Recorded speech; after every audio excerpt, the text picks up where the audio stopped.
For a console that's basically flopped in Japan, the Xbox 360 has received the lion's share of high-profile Japanese RPGs. Eternal Sonata, Blue Dragon, and Lost Odyssey are all in the market, and while they gave the system some sales bumps overseas, in America they haven't really moved the needle. Tales of Vesperia is looking to change the trend, and caused a complete sellout of the console in Japan. Is it blind devotion, or is the latest Tales game worthy?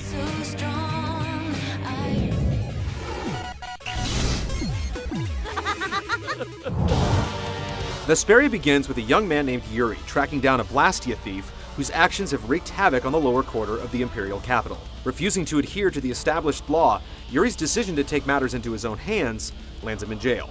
During his breakout, he rescues a young woman named Estelle, a sheltered noble living within the castle, who agrees to accompany Yuri on his quest to recover the stolen Blastia, allowing her to explore the world beyond the confines of her palace life. What starts off as a simple adventure quickly becomes a complex plot intertwined with the machinations of the Empire and its struggle within the various guilds of the world. Don Whitehorse, please listen to me. This is some sort of trap.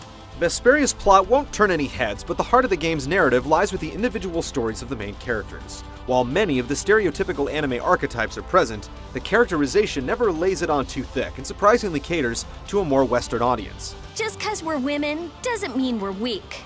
Most players will find themselves torn between loyalties, as several plot twists reveal the various character flaws each hero struggles with. In particular, Yuri's actions later on in the game will test the threshold of some players' morals. It takes a while for things to pick up, but it never becomes too convoluted that it's difficult to follow. It's fantastic storytelling, using smaller plot points that eventually unravel the true face of the tale. There! That's the last of them!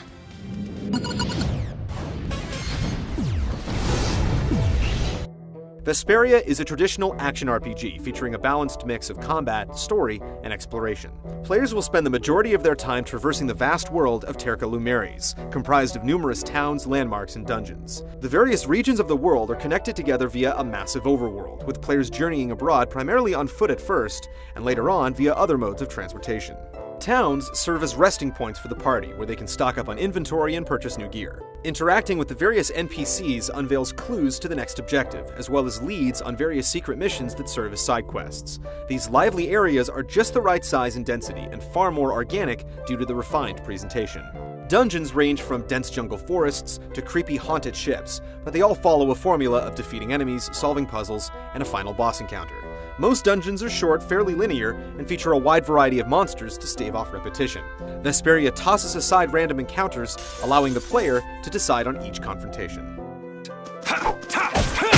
Players also need to solve various puzzles in order to advance.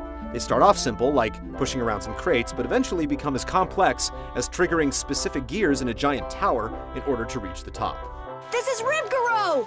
There's also a decent amount of boss encounters throughout the course of the game, ranging from one-on-one duels with rivals to behemoth monsters that require the full power of your entire party. In addition to the basic attack strategy, various objects within each arena can play a vital role in battle, such as the use of toxic plants to stun enemies. What's most impressive about Vesperia is the well-balanced execution of all the various segments. Players will never feel like they're spending too much time in any one town, dungeon, or landmark, and the amount of backtracking is reasonable. You'll also get plenty of playtime out of it. Like past Tales games, it's an absolute beast in size, and a friend can even join in locally by simply plugging in a controller.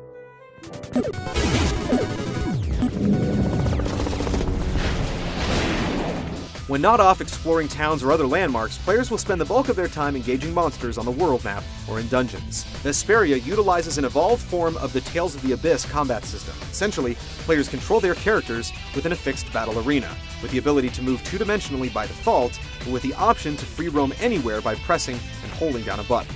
On the surface, Vesperia's combat appears more like a button masher, but the system is much more complex and rewards the players that master it. Each character wields a unique weapon, which unlocks new skills as the game progresses. These new skills, known as arts, include healing, elemental, melee, and projectile. Arts can then be linked together with standard attacks, along with other character attacks, to perform various combos for chain damage. Battle conditions vary slightly depending on how the character engages the enemy, and it also forces players to consider attack patterns, as enemies can be more vulnerable to standard attacks, ground-level attacks, or aerial attacks. Defensive maneuvers such as blocking and dodging are crucial to avoid devastating combos. More advanced skills and techniques become available later in the game, such as fatal strikes. When a player lands a critical or powerful attack on an enemy, a symbol will appear on the enemy, cueing the player to hit the Fatal Strike trigger. These maneuvers instantly kill standard enemies and deal a severe blow to most bosses. Players can also build up a spirit meter in order to trigger over-limit mode, which allows the character to perform the new powerful burst arts. Depending on the difficulty setting, the level of strategy and skill varies greatly, and the scalable nature provides accessibility to almost any level of player. Regardless, mastery of the various abilities is necessary in order to complete the game, as button mashing will not get it done. Combined with the various attribute and equipment settings, Vesperia provides an incredibly deep battle system. Come to me.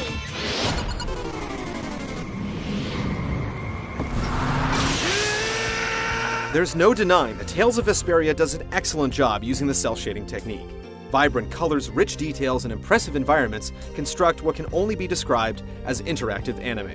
The problem is that the visuals are all over the place. Real-time anime and CG sequences are all utilized to tell the tale, but the game would have benefited from some focus. While the voice work is solid and mostly well written, there's only an English dub available. Those looking for the original Japanese voices are out of luck. You won't last long if you go screaming in a spot like this, your ladyship. The soundtrack ranges from soothing melodies to epic scores, and each track complements the stunning environments they accompany. Vesperia features rich characters, a well-balanced, deep combat system, and impressive presentation. In fact, it's hard to find many faults with it. What holds it back from being a must-own is that it's all too similar to past games in the series. We simply have a hard time telling someone to buy Vesperia over, say, Tales of Symphonia, which can be had on the cheap. Sure, the graphics are improved and there are tweaks to the combat, but the overall experience feels basically the same. Still, for those looking for 40-plus hours of quality action RPG for $60, this latest tale is well worth telling.